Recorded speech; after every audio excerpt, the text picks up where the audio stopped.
ভিডিওটি সম্পূর্ণ দেখার অনুরোধ রইল। আর নতুন বন্ধুরা অবশ্যই পাশে থাকা সাবস্ক্রাইব লেখাটি প্রেস করে বেল আইকনের অল অপশন সিলেক্ট করুন। শ্রীমন্তীকে ফিরিয়ে আনার কথা বলার সময় সুবীরবাবুর কথায় অদ্ভুত একটা ইমোশন ছিল। দাঁতে দাঁত চেপে সম্মতি জানিয়ে সৌর্য ওখান থেকে চলে গেল। শ্রীমন্তীর কাছে ক্ষমা চাইতে হবে ভেবেই সৌর্যর নিজেকে ছোট মনে হচ্ছিল।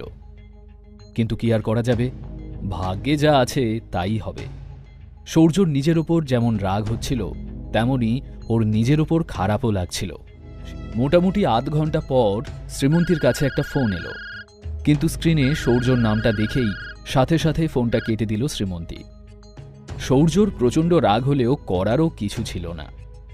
অনিচ্ছা সত্ত্বেও আবারও শ্রীমন্তীকে ফোন করল সৌর্য। আর এইবার শ্রীমন্তীর বদলে ফোনটা ধরল অয়ন। কি ব্যাপার শালাবাবু? শ্রীমন্তী কোথায়? ওকে ফোনটা দাও, দরকার আছে। অয়ন জানত সৌর্য এরকমই কিছু বলবে। শ্রীমন্তী ঘুমিয়ে পড়েছে। আসলে অয়ন সৌর্যর ধৈর্যের সঙ্গে খেলা করছিল। সৌর্য আর ধৈর্য রাখতে না পেরে চেঁচিয়ে উঠল, তাহলে ওকে ডেকে দাও, বললাম না ওর সাথে জরুরি কিছু কথা আছে। সৌর্য যত দ্রুত পারে ঝামেলাটা মেটাতে চাইছিল, কিন্তু এই অয়নের জন্য শুধু শুধু দেরি হচ্ছিল। সৌর্যের কথার জবাবে অয়ন কিচ্ছুটি না বলে ফোনটা কট করে কেটে দিল। আরেকবার ট্রাই কর না।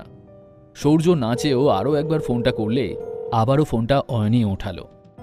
সৌর্য এবার মাথা গরম করে হুঙ্কার দিয়ে বলে উঠল, অয়ন, আমার ধৈর্যের পরীক্ষা নেওয়া বন্ধ করো। হাসতে হাসতে অয়ন বলল, বলো তোমার কি বলার আছে, আমার কাছে বেশি সময় নেই। সৌর্য আর কোনো উপায় না দেখে বলে উঠল, অয়ন, শ্রীমন্তীকে বলো ও যদি নিজের উচ্ছৃঙ্খলতায় লাগাম টানে তবে আমি ওকে কোম্পানিতে আবারও ফিরিয়ে আনতে পারি। সৌর্য এমন টোনে কথা বলছিল যেন ও কোনো চ্যারিটি করছে, কিন্তু ওর এই তড়িঘড়ি ফোন করার আসল কারণটা তো অয়নের ভালোভাবেই জানা ছিল। অয়ন নিজেই তো এই পুরো ঘটনার মাস্টার মাইন্ড ছিল। অয়ন জিজ্ঞেস করল, ও এই ব্যাপার, আর শ্রীমন্তী যদি এটা মানতে না চায় তাহলে? সৌর্য বেশ একটু ডাঁট দিয়ে বলল, তাহলে কোম্পানিতে ওর ফিরে আসাটা চাপের, খুব চাপের। এইবার অয়নের বিরক্ত লাগছিল। ও এবার ফোনটা কেটে দিয়ে সৌর্যর নাম্বারটা ব্লক করে দিল। অয়নকে এমন করতে দেখে শ্রীমন্তী বলে উঠল, এটা তুমি কি করলে অয়ন? এদিকে অয়ন ফোনটা কেটে দিতেই প্রচণ্ড রাগে সৌর্য ওর ফোনটা ছুঁড়ে ফেলে বলল, এই অয়নকে আমি। কিন্তু ওর বাবা পঙ্কজবাবু ছেলেকে থামিয়ে বলে উঠলেন, থাক, অনেক হয়েছে। তোমার দাদু বলেছিলেন শ্রীমন্তীর কাছে ক্ষমা চাইতে, তা না করে তুমি ফোনে কি আজে বাজে বকলে। পঙ্কজবাবু এসব করে সময় নষ্ট করার আদৌ পক্ষপাতী ছিলেন না। সৌর্য তাকে বোঝানোর জন্য বলল, বাবা আমি কিভাবে, যাই হোক, চেষ্টা তো করছি, কিন্তু যেহেতু আমি সেধে কথা বলতে চাইছি তাই শ্রীমন্তীর দেমাগ দেখিয়ে আমাকে ইগনোর করছে। আর ওই অয়ন তো সারাক্ষণ কিভাবে আমাকে রাগানো যায় তার ফোন দিয়ে আঁটতে থাকে। আর আজ তো ও সব সীমা পার করে দিয়েছে, বারবার আমার ফোনটা কেটে দিচ্ছে ও। সৌর্যের কেন এত রাগ হচ্ছিল তা পঙ্কজবাবু অনুভব করতে পারছিলেন। শোনো, কিছু গিফট কেনো, তারপর শ্রীমন্তীর ওখানে গিয়ে সরাসরি ওর কাছে ক্ষমা চাও। এই ম্যাটারটা যত তাড়াতাড়ি শেষ হয় ততই আমাদের জন্য মঙ্গল। বাবা, এভাবে আমি ক্ষমা চাইলে আমার কি আর কোনো মান সম্মান থাকবে ওদের কাছে? আমাদের কোম্পানির জন্য তোমার মান সম্মান এখন বেশি জরুরি নাকি সানরাইজ টাওয়ারের ডিলটা? সৌর্যও বুঝতে পারল যে ওর আর কোনো অপশান নেই। কাজেই ও পঙ্কজবাবুর দিকে চেয়ে ডিটারমাইন্ড হয়ে বলল, ঠিক আছে বাবা, শ্রীমন্তী আর ওর ওই অপদার্থ বরটাকে কটা দিন না হয় একটু সুখে শান্তিতেই থাকতে দেব। এই বলে সৌর্য পঙ্কজবাবুকে নিয়ে শ্রীমন্তীর বাড়ির উদ্দেশ্যে রওনা দিল। অপরদিকে অয়ন আর শ্রীমন্তীর বাড়িতে। এটা তুমি কি করলে? শ্রীমন্তীর এই প্রশ্ন শুনে অয়নের মনে হল হয়তো ওর এই কাজটা শ্রীমন্তী পছন্দ করেনি। ও জবাবে শ্রীমন্তীর কাছে ক্ষমা চাইতে যেতেই শ্রীমন্তী খুশিতে লাফিয়ে উঠে বলল, বেশ করেছ, ওই সৌর্যর সাথে এমনটাই করা উচিত। শ্রীমন্তী কথাটা বলে হেসে উঠতেই ওর দিকে তাকিয়ে অয়নও হেসে উঠল। বেশ কিছুক্ষণ দুজনে হাসাহাসি করতে করতেই সন্ধ্যা হয়ে এলে সুরভি দেবীও হসপিটাল থেকে ওদের বাড়ি আসেন। আপাতত সমরের শরীরটা ঠিক আছে। ভেতরে ঢুকে শ্রীমন্তী আর অয়নকে আড্ডা মারতে আর হাসাহাসি করতে দেখেই সুরভি দেবী ঠোঁট বেঁকিয়ে মনে মনে বললেন, দেখো কাণ্ড, এই অপদার্থ অয়নটার জন্য সব কিছু আমাদের শেষ হয়ে গেল, অথচ শ্রীমন্তীর কোনো বিকার নেই। কে জানে এই ঝামেলা কবে ঠিক হবে। এই মনে করে সুরভি দেবী ভেতরে ঢুকতে যেতেই হঠাৎ ডোরবেলটা বেজে উঠল। কে জানে আবার এখন কে এলো। নিজের মনে কথাগুলো বলতে বলতে দরজা খুলে সামনে তাকাতেই সুরভি দেবী স্তব্ধ হয়ে যান।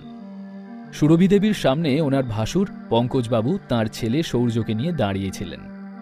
আর আজ এই প্রথমবার দুজনে মুখে হাসি নিয়ে এত ভদ্রভাবে এ বাড়িতে এলেন। সৌর্য তার কাকিমা সুরভি দেবীর পা ছুঁয়ে টুক করে একটা প্রণামও করে বসল। সুরভি দেবী অবাক হলেও তাকে অবশ্য আশীর্বাদ করলেন না, কারণ এই সৌর্যর জন্যই ওনার মেয়ে শ্রীমন্তীর জীবনটা এরকম টালমাটাল হয়ে গিয়েছিল। অনিচ্ছা সত্ত্বেও ওদের ভেতরে আসতে বলতে হলো সুরভি দেবীকে। ওরা ভেতরে ঢুকেই দেখল শ্রীমন্তী আরাম করে কাউচে বসে গল্প করছিল আর অয়নকে ফল কেটে দিচ্ছিল। ওরা দুজনেই সৌর্য আর পঙ্কজবাবুকে সম্পূর্ণ ইগনোর করছিল। এই দৃশ্য দেখে রাগে সৌর্যর মাথায় রক্ত চড়ে গেল। বাবা ছেলে দুজনেরই ভীষণ অকওয়ার্ড লাগলেও ওদের কিছু করার ছিল না। শ্রীমন্তী, দেখো মা, তোমার আর সৌর্যর মাঝে যা ভুল বোঝাবুঝি হয়েছে। অয়ন পঙ্কজবাবুর কথা শুনেই পাল্টা প্রশ্ন করল, তা কিরকম ভুল বোঝাবুঝি? অয়নের কথা শুনে পঙ্কজবাবুর মুখটা শুকিয়ে ছোট হয়ে গেল। অয়ন, তোমার কি মনে হয় শ্রীমন্তী আর সৌর্যর ঝামেলাটা মিটিয়ে নেওয়া উচিত কিনা? আচ্ছা, আপনারা কি এখানে ক্ষমা চাইতে এসেছেন? অয়নের এমন সোজা সাপটা কথায় কেবল পঙ্কজবাবুই নয়, সৌর্যও হকচকিয়ে গেল। হ্যাঁ, মানে সৌর্যর কিছু ভুলের জন্য শ্রীমন্তীর অত্যন্ত বদনাম হয়েছে, যে বদনামের কারণে শ্রীমন্তীর আর আমাদের পরিবারের দু তরফেরই বড়সড় ক্ষতি হয়েছে। সৌর্য কাজটা একেবারেই ঠিক করেনি। পঙ্কজবাবু কথা বলার মাঝেই ইশারায় সৌর্যকে কিছু বলতে ইঙ্গিত করলেন। শ্রীমন্তী, আমার ভুল হয়ে গেছে। তোর সম্পর্কে ওসব মিথ্যে কথা রটানো আমার একদম ঠিক হয়নি। আই এম সরি, প্লিজ, যা হয়েছে ভুলে গিয়ে আমাকে ক্ষমা করে দে। আমি কিন্তু জানি তোর মনটা এত বড়, তুই ঠিক আমাকে মাফ করে দিবি। কথাটা বলার সময় সৌর্য নিজের দৃষ্টিটা নামিয়ে নিয়েছিল, যাতে ওর চোখের ঘৃণাটা কেউ দেখতে না পায়। সৌর্য, তুমি কি শুধুই আমার নামে মিথ্যে অপবাদ রটিয়েছ, আর কিছু করনি? সৌর্য এতদিন স্বীকারই করছিল না যে সবকিছুর পেছনে আসলে ওরই হাত ছিল। নিজের অপরাধ কিছুতেই সামনে আসতে দিতে চায়নি সৌর্য, তাই শ্রীমন্তীর কথা শুনে ওর মুখটা লাল হয়ে গেল। মানে শ্রীমন্তী, কি বলতে চাইছিস তুই? আমার আর বকতে ভালো লাগছে না। সৌর্য, তুমি এখান থেকে বিদায় হও। এতক্ষণে পঙ্কজবাবুর নিজের ছেলের ওপরে একটু একটু সন্দেহ জাগল। এসব কিছুর মধ্যে সৌর্যর কোনো হাত নেই তো? যদি সত্যিই সৌর্য শ্রীমন্তীকে ফাঁসিয়ে থাকে, তাহলে ক্ষমা চেয়ে আর লাভ নেই। ছেলের দিকে বিরক্ত হয়ে তাকিয়ে পঙ্কজবাবু ভাবলেন, গাধা কোথাকার! শ্রীমন্তীর সাথে এত সব করার পরেও ও যে পুলিশে রিপোর্ট করেনি, এটাই পরম সৌভাগ্য। এবার সৌর্য আমাদের খুব বড় বিপদে ফেলে দিয়েছে। নিজের ছেলের ওপর ভীষণ রাগ হলেও পঙ্কজবাবু নিজেকে সংযত করে বললেন, আমি জানি শ্রীমন্তী মা, সৌর্য তোমার সাথে যা করেছে তা ক্ষমার অযোগ্য, কিন্তু আমরা তো একটাই পরিবার, তাই না? আমরা কথা বলে আমাদের সমস্যাগুলোর সমাধান করে নিতে পারি, কি তাই তো? পঙ্কজবাবুর কথা শুনে তো অয়ন হেসে খুন। হাসি যেন ওর থামছিলই না। পরিবার মানে আপনি বলতে চাইছেন আমরা একটাই পরিবার?